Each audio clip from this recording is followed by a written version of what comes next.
Americans, but she's sitting there on camera in public, there on the floor, and she's saying, well, you're only a journalist if you're a journalist who's receiving a paycheck from a corporation, and if you're one of those people, then sure, you should be protected by the First Amendment. That is not what the Bill of Rights says. It doesn't say that you get free speech protections as long as you get a paycheck from NBC or Fox. It says that all of us get that, and it doesn't define who a journalist is. Gary is in Santa Maria, California. Gary, go ahead. Thank you. Thank you for taking my call, George. I don't think that a lot of people are familiar with just how powerful the Bluffdale, Utah computer facility is. If you're familiar with these high-powered systems, and I am, you got to read between the lines on the information that Cray and Yark Data, their subsidiary, is putting out. They're talking about 100,000 trillion calculations a second, and that's only a fraction of what it's going to be capable of. Think about it, 100,000 trillion. I can't even wrap my mind around that kind of speed. What they're going to do, and it'll take them less than 6 months, they're going to mirror the entire web. They're going to suck it all in, make the connections. They will implement Web 3.0, or what they call the semantic web. If you look through Edward Snowden's documents, what they're talking about is capabilities that are already planned for the next generation web, the semantic web.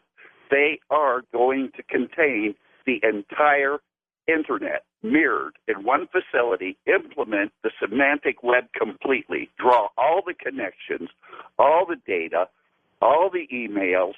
They will completely mirror it. They will mine it to death because that computer is so vast. The information storage, they're talking about 5 zettabytes. No, what that will be capable of is what they call a yottabyte.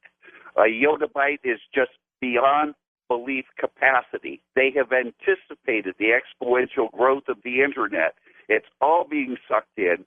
There won't be anything that you will be able to do that can't be mirrored immediately, the connections drawn, everybody that you know, your bank accounts, your buying history, your loyalty cards, your voting history, not just tapping into the voter registration, but taking it into the next generation, and the predictive coding, tying it into the core system for the education that they're revamping our entire system with, where your child will be designated as a worker bee, as an executive, as a potential troublemaker. It will go into the education system. This is way beyond anything that George Orwell could have ever imagined. And Bluffdale, Utah is online. Who do you think, Gary, who conceived this? Gary, who do you think conceived this? I'm sorry, say again, George. Who do you think conceived it? Oh, I think it was conceived back in the early 90s. And the data that they already have in their data storage houses will all be ported over. It's just a flip of the switch to turn the semantic web on for their private use. What needs to be done, this technology has to be turned right around, back on government itself. A simple law to say, all right, you're spying on us. I want to know when I call my congressman that my call is recorded. I want to be paired up with everybody else that calls in or sends an email to the congressman. I want the semantic web to draw the connections exactly to who agrees with me, who doesn't agree with me. I want to know exactly how many people said, yes, I want this passed. No, I don't want that passed. And because they tie into voter registration, we have no problem whatsoever verifying voter registration using the same technology and putting together an electronic petition for e-government that allow me to sign a petition to recall that politician, to recall that judge, to start changing laws where these, which I have been the recipient of, these national security letters that won't let you talk to anybody, and you sequester any trials. The judges are already being blackmailed. Both Benny and Russell Tice, look him up. Russell Tice already said they have all the blackmail material on all of the Supreme Court justices, your local justice, your politician. They were spying on Barack Obama before he even mentioned the word. Can you imagine what J. Edgar Hoover would have had with this, David? He would have had a field day with this. It's unbelievable. This makes J. Edgar Hoover's antics seem really pretty primitive by comparison, and a lot of what your caller just said I know to be factually accurate.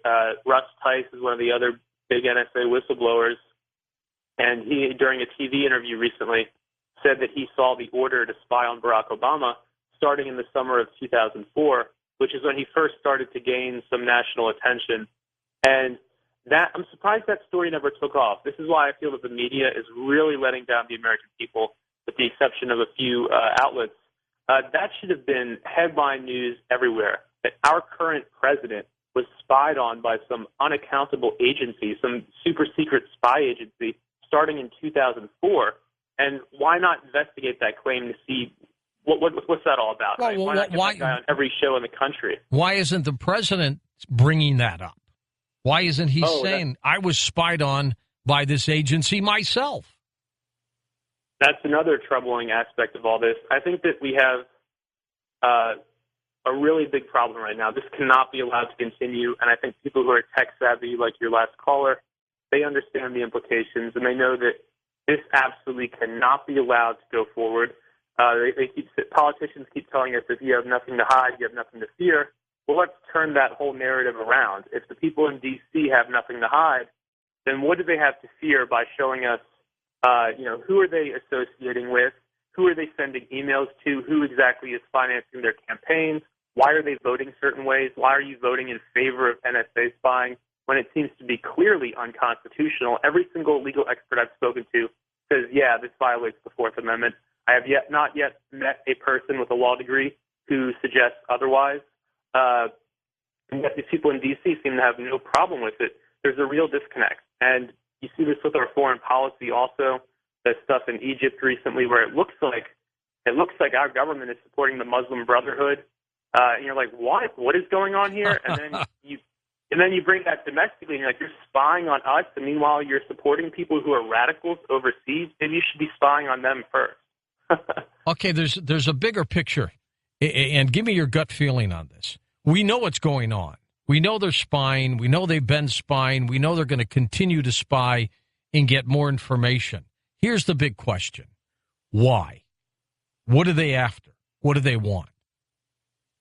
Clearly, they don't want, they don't want Ma and Pa down the street and to figure out that, they're hiding cash in a paper bag somewhere. There's a bigger picture here. They're after something. Yeah. Well, my gut feeling, since you asked for that, again, this is not journalism or research. This is my gut feeling based on everything I've seen, is that the government has seen a lot of dissent over the last few years. The Tea Party on the right, opposed to a lot of Obama's big government stuff, and then the Occupy movement on the left, opposed to the bank bailouts that gave hundreds of billions of dollars to banks that foreclosed on middle-class people's homes. So on the left and the right, there are these resistance or protest movements, whatever you want to call them. I think the government doesn't want to crack down in the ways it has been doing so, where people get pepper sprayed, and then you see the videos on YouTube and you freak out and you go, oh, this isn't right, something's wrong here.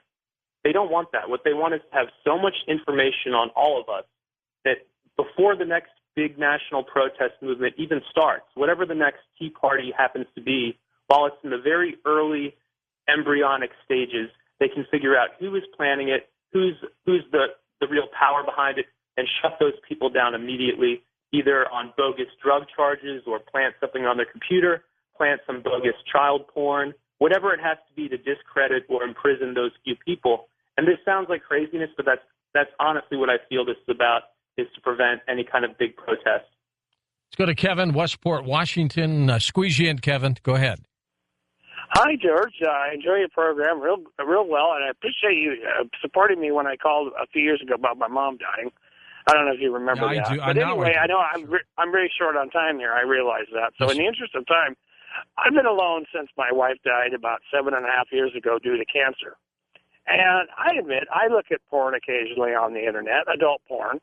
But sometimes I find sites that you can see that some of the people in there, even though they claim they're 18 or older, they're not. You can tell. So does that mean that the NSA is monitoring that? Even though I didn't post that, I didn't upload it, I didn't download it, Does that mean that I'm in trouble because I ran across something accidentally? Well, that's a good question. What if you accidentally stumble across something like that, something that you shouldn't be looking at, David, but you did it accidentally? You hit the button and up this stuff popped. Are you in trouble? Are you culpable for that? I think the government can use that as potential blackmail material.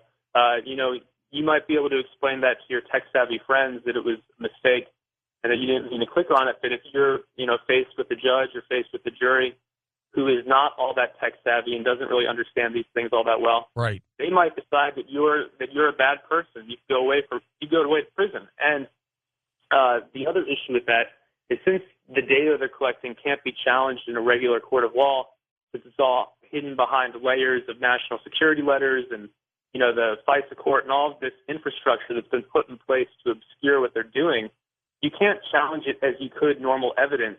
So you don't even have to visit anything. They can just make it up. They can say that I've been talking to Al-Qaeda, and they don't have to have a single piece of evidence because they just don't. Like, that's the way this apparatus is set up.